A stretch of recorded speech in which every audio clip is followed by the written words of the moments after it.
La réponse est immédiate et évidente. Le verdict des urnes est vrai lorsqu'on proclame comme résultat des bulletins de vote ce qui a été déposé par les électeurs.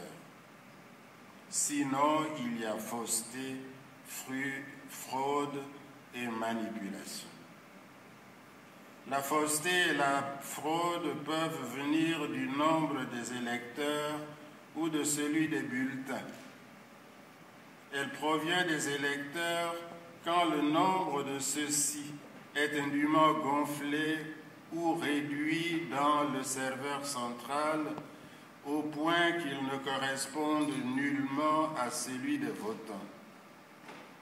D'où la nécessité d'une inspection préalable du serveur central.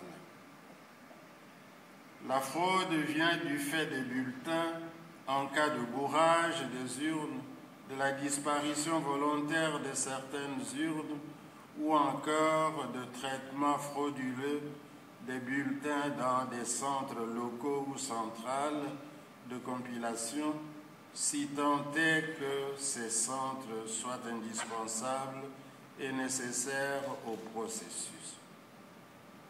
Une preuve de la fraude s'établit et se manifeste quand la commission électorale ou le ministère de l'Intérieur peut sans ambages affirmer combien de bulletins ont été imprimés, combien utilisés dans le vote et combien sont restants.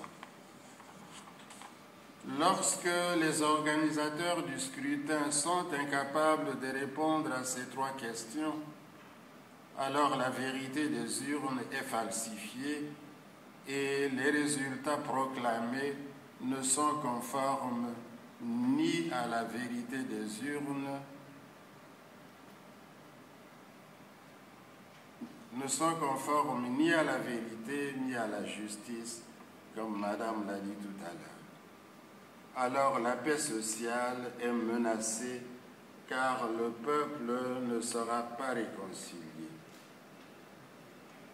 Dans son premier message pour la Journée mondiale de la paix, intitulé « Dans la vérité, la paix », Benoît XVI écrit, je cite, « Dans son premier livre, la Genèse, la Sainte Écriture met en évidence le mensonge prononcé au commencement de l'histoire par lettre à la langue fourchue, qualifié par l'évangéliste Jean de père du mensonge.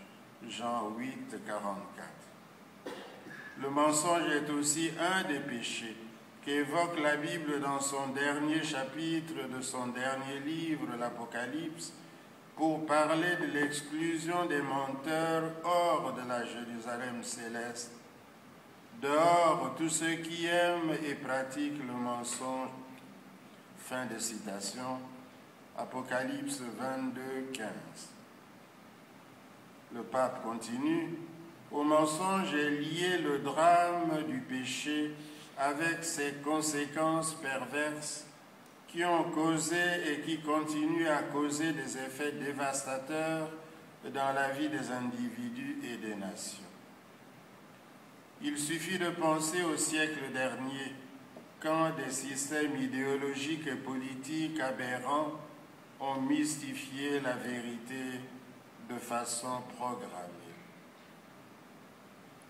Comment dès lors ne pas rester sérieusement préoccupé, continue le pape, après ces expériences face aux mensonges de notre temps, qui sont comme le cadre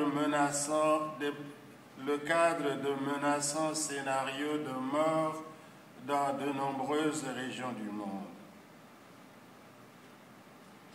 La recherche authentique de la paix à son point de départ, dans la conscience que le problème de la vérité et du mensonge concerne tout homme et toute femme et qu'il se révèle décisif pour un avenir pacifique de notre planète. Et le pape de conclure, La vérité de la paix appelle tous les hommes à entretenir des relations fécondes et sincères. Fin de citation. Truquer les élections, organiser la fraude de quelque manière que ce soit, ne peut être considéré comme un signe d'habileté politique, mais simplement comme une option pour le mensonge. Elle est une frustration pour les électeurs, une injustice vis-à-vis des vrais vainqueurs du scrutin. En outre, c'est faire montre d'une boulimie sans mesure du pouvoir.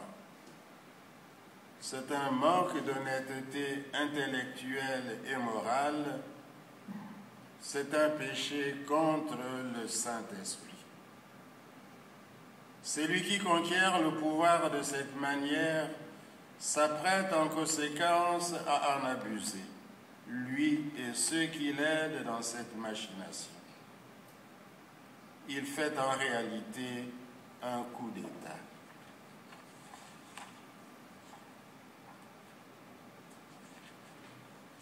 Écoutons encore Benoît XVI au palais présidentiel de Cotonou. En ce moment, dit le pape, il y a trop de scandales et d'injustices, trop de corruption et d'avidité, trop de mépris et de mensonges, trop de violences qui conduisent à la misère et à la mort. Ces mots, certes, affligent votre continent, mais également le reste du monde. Chaque peuple veut comprendre les choix politiques et économiques qui sont faits en son nom. Il saisit la manipulation et sa revanche est parfois violente, comme nous l'avons vu les derniers temps. Et le pape de poursuivre, de cette tribune, je lance un appel à tous les responsables politiques et économiques des pays africains et du reste du monde. Ne privez pas vos peuples de l'espérance. Ne les amputez pas de leur avenir en mutilant leur présent. Ayez une approche éthique courageuse de vos responsabilités. Et si vous êtes croyant, priez Dieu de vous accorder la sagesse. Il faut devenir des vrais serviteurs de l'espérance. Le pouvoir, quel qu'il soit, aveugle avec facilité et surtout lorsque sont en jeu des intérêts privés, familiaux, éthiques ou religieux. Dieu seul purifie les cœurs et les intentions. Fin de citation.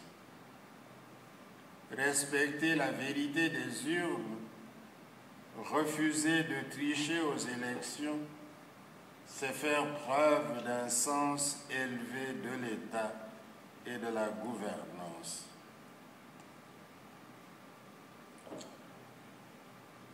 La tricherie et la fraude dans le processus électoral entraînent des conséquences catastrophiques dans la société. Car en instaurant le mensonge dans la conquête du pouvoir, on rend impossible l'éducation des jeunes. On apprend à ceux-ci à conquérir leur diplôme non seulement par des voies autres qu'académiques, par exemple par la corruption, mais en plus par la loi du moindre effort. Or, on ne va pas à Dieu par la loi du moindre effort. Le Christ ne nous a pas sauvés par la loi du moindre effort. En outre, on remplit un pays de faux docteurs, médecins, avocats, magistrats, ingénieurs, professeurs, architectes, fonctionnaires, qui se contenteraient de résultats faux ou médiocres, qui ne voient le danger que courent les nations à être gouverné, administré ou assisté par le service de tels énergumènes nullement préparés à assumer ces tâches.